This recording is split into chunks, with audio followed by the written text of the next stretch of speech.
ఖానాపూర్ నియోజకవర్గ కాంగ్రెస్ టికెట్ పై టీపీసీసీ ప్రధాన కార్యదర్శి వెట్మబొచ్చు పటేల్ ఆశలు పెట్టుకున్నారు. నియోజకవర్గంలో అన్ని వర్గాల మద్దతు తనకే ఉందని వెట్మబొచ్చు పటేల్ చెబుతున్నారు.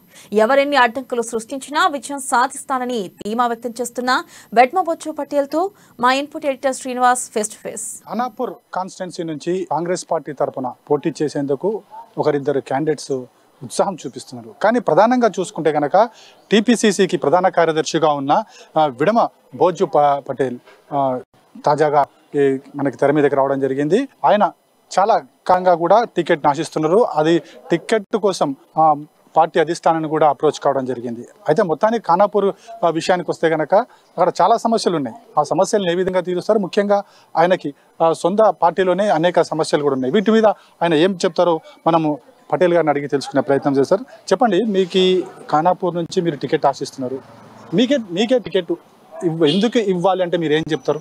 తప్పకుండా కాంగ్రెస్ పార్టీ అధిష్టానం మీద నాకు నమ్మకం ఉంది. అదేవిధంగా రేవంత్ అన్న మీద నాకు నమ్మకం ఉంది. మాణిక్రావు ఠాకరే కావచ్చు, అదేవిధంగా బట్టి విక్రమార్క మీద. నేను దళిత దండోర కార్యక్రమం కంటే ముందు 4 రోజుల ముందు 2021లో గాంధీ భవన్లో రేవంత్ అన్న సమక్షంలో పార్టీలో జాయిన్ కావడం అనేది జరిగింది. పార్టీలో జాయిన్ అయిన తర్వాత సీతక్కను పట్టుకొని ప్రతి మారుమూల ప్రాంతాల్లో దళిత దండోర కార్యక్రమానికి విజయవంతంగా చేయడానికి నేను కృషి చేయడం అనేది జరిగింది. దాంతో ఇంద్రవెల్లి సభ అటు ప్రేమ్ సాగర్ రావు గారు, అదేవిధంగా ఇటు నుంచి ఆదిలాబాద్ జిల్లా డీసీసీ గారు, నిర్మల్ డీసీసీ గారు, అదేవిధంగా అందరి సహకారంతో పెద్ద ఎత్తున ఇంద్రవెల్లి సభని విజయవంతం చేసినాం. దాంతోపాటు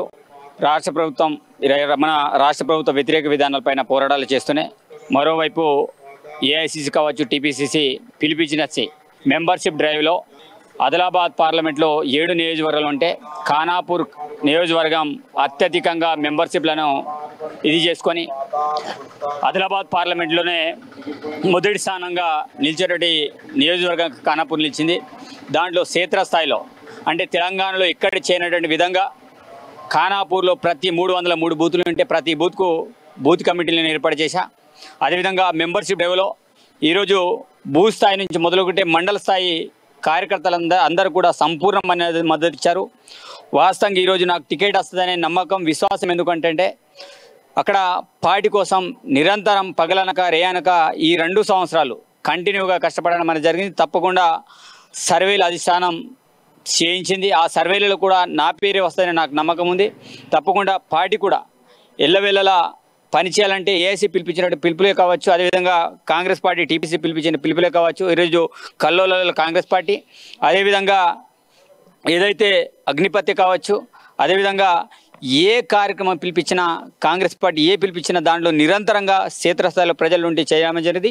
ఈరోజు అక్కడ ఉన్నటువంటి మండల క్యాడర్లు కావచ్చు, భూ స్థాయిలో నుండి కార్యకర్తలు ఎవడరిగినా ఈరోజు విడమోబోజే మా లీడర్ అనే స్థాయిలో ఈరోజు పార్టీని స్ట్రెంథెన్ అనేది. పటేల్ గారు ఒకటి చెప్పండి, మీతో పాటుగా అక్కడ ప్రేమ్ సాగర్ ఎవరైతే నాయకులు ఉంటారో ఆయన మరో క్యాండిడేట్ని పెట్టబోతున్నారని చెప్పేసి కూడా వదంతులు వినిపిస్తున్నాయి.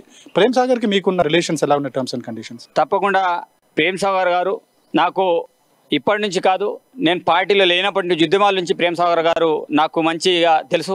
ఎందుకంటే ఉద్యమాలు 2017లో నేను తీగా ఉంటే ఈరోజు ప్రేమ్ సాగర్ గారు పోరుగా ఆ ఉద్యమాల్లో అతని మీద కూడా కేసు కావడం అనేది జరిగింది. అప్పుడు అనేక సందర్భాల్లో నాకు సపోర్ట్ చేసిన వ్యక్తి. తప్పకుండా ప్రేమ్ సాగర్ గారికి నాకు ఎలాంటి వైరుధ్యాలు లేవు. తప్పకుండా ప్రేమ్ సాగర్ గారు తప్పకుండా అతని ఆలోచన ఒకటే, తప్పకుండా ఖానాపూర్ గడ్డ మీద అభ్యర్థిని గెలిపించాలి, తప్పకుండా అతన్ని సపోర్ట్ చేయాలి. ఎందుకంటే నేను రైతు కుటుంబం నుంచి వచ్చిన వ్యక్తిని. తప్పకుండా నా గురించి ప్రేమ్ సాగర్ రావు గారికి సంపూర్ణంగా తెలుసు. తప్పకుండా అతను నన్ను రేపు గెలిపించడానికి తన వంతుగా కృషి చేస్తారని కూడా నాకు ఆశాభావం అతని మీద ఉంది. ఆశావాహులు కాంగ్రెస్ పార్టీలో బోజా పటేల్ టికెట్ ఆశిస్తున్నారు. ఒకవేళ కనుక తనకు టికెట్ వస్తే ప్రజలకు ఏవైతే సమస్యలు ఎదుర్కొంటున్నారో ఆ సమస్యలను తీరుస్తా, అదేవిధంగా నియోజకవర్గ అభివృద్ధికి తన వంతుగా తన కృషి చేస్తానని పటేల్ మనతో చెప్పడం జరుగుతుంది.